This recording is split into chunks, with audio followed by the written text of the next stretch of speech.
We economic hitmen really have been the ones responsible for creating this first truly global empire. And we work many different ways.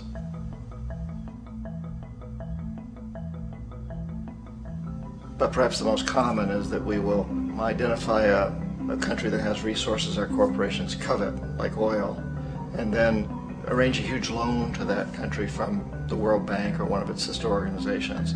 But the money never actually goes to the country. Instead, it goes to our big corporations to build infrastructure projects in that country, power plants, industrial parks, ports, things that benefit a few rich people in that country, in addition to our corporations, but really don't help the majority of the people at all. However, those people, the whole country is left holding a huge debt. It's such a big debt they can't repay it, and that's part of the plan, that they can't repay it. And so at some point we economic hitmen go back to them and say, listen, you lost a lot of money, can't pay your debt, so sell your oil real cheap to our oil companies.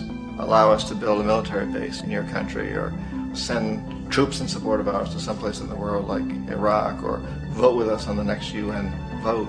To have their electric utility company privatized and their water and sewage system privatized and sold to U.S. corporations or other multinational corporations. So there was that whole mushrooming thing, and it's so typical of the way the IMF and the World Bank work, that you put a country in debt, it's such a big debt it can't pay it, and then you offer to refinance that debt and pay even more interest. And you demand this quid pro quo, which you call a conditionality or good governance, which means basically that they've got to sell off their resources, including many of their social services, their utility companies, their school systems sometimes, their penal systems, their insurance systems, to foreign corporations. So it's a double, triple, quadruple whammy. The precedent for economic hitmen really began back in the early 50s when democratically elected Mossadegh, who was elected in Iran. He was considered to be the hope for democracy in the Middle East and around the world. He was Time Magazine's Man of the Year. But one of the things that he'd run on and began to implement was the idea that foreign oil companies needed to pay the Iranian people a lot more for the oil that they were taking out of Iran. The Iranian people should benefit from their own oil. Strange policy. We didn't like that, of course. But we were afraid to do what we normally were doing, which was to send in the military. Instead, we sent in one CIA agent, Kermit Roosevelt, Teddy Roosevelt's relative. And Kermit went in with a few $1 million and was very, very effective and efficient. And in a short amount of time, he managed to get Mossadegh overthrown and brought in the Shah of Iran to replace him, who always was favorable to oil. And it was extremely effective. Mobs overflow Tehran. Army officers shout that Mossadegh has surrendered and his regime as virtual dictator of Iran is ended. Pictures of the Shah are paraded through the streets as sentiment reverses. The Shah is welcomed home. So back here in the United States, in Washington, people looked around and said, wow, that was easy and cheap. So this established a whole new way of manipulating countries, of creating empire. The only problem with Roosevelt was that he was a card-carrying CIA agent, and had he been caught, the ramifications could have been pretty serious. So very quickly at that point, the decision was made to use private consultants to channel the money through the World Bank or the IMF or one of the other such agencies, to bring in people like me who worked for private companies, so that if we got caught, there would be no governmental ramifications.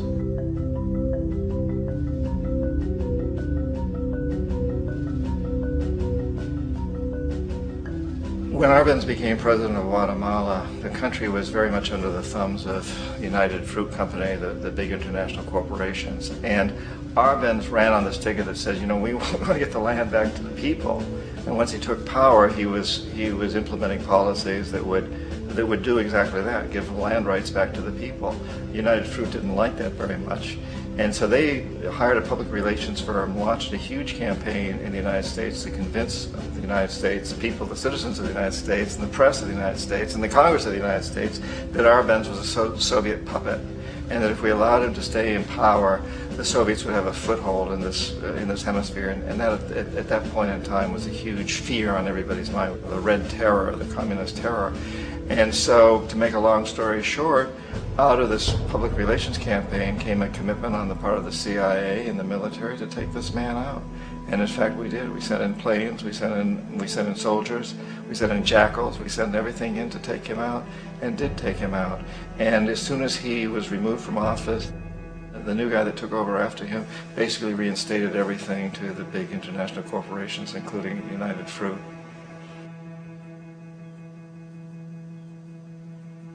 Ecuador for many, many years had been ruled by pro-U.S. dictators, often relatively brutal. Then it was decided that they were going to have a truly democratic election. Jaime Roldos ran for office, and his main goal, he said, as president would be to make sure that Ecuador's resources were used to help the people. And he won, overwhelming, by more votes than anybody had ever won anything in Ecuador. And he began to implement these policies to make sure that the profits from oil went to help the people. Well, we didn't like that in the United States. I was sent down as one of several economic hitmen to change Roldos, to corrupt him, to bring him around, to let him know, okay, you can get very rich, you and your family, if you play our game, but if you continue to try to keep these policies you've promised, you're going to go. He wouldn't listen. He was assassinated. As soon as the plane crashed, the whole area was cordoned off. The only people allowed in were U.S. military from a nearby base and some of the Ecuadorian military. When an investigation was launched, two of the key witnesses died in car accidents before they had a chance to testify. A lot of very, very strange things that went on around the assassination of Jaime Roldos. I, like most people who've really looked at this case, have absolutely no doubt that it was an assassination. And of course, in my position as an economic hitman, I was always expecting something to happen to Jaime, whether it be a coup or assassination, I wasn't sure, but that he would be taken down because he was not being corrupted. He would not allow himself to be corrupted the way we wanted to corrupt him. Omar Torrijos, president of Panama, was, one of my favorite people. I really, really liked him. He was very charismatic. He was a guy who really wanted to help his country.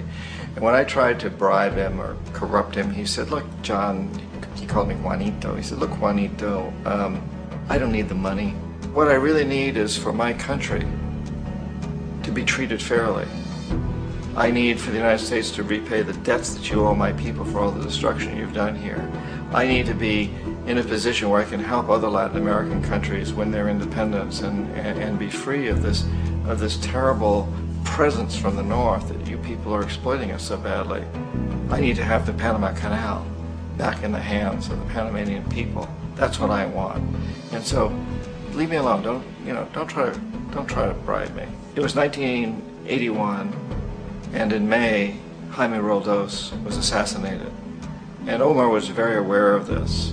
Torrijos got his family together and he said, I'm probably next, but it's okay because I've done what I came here to do.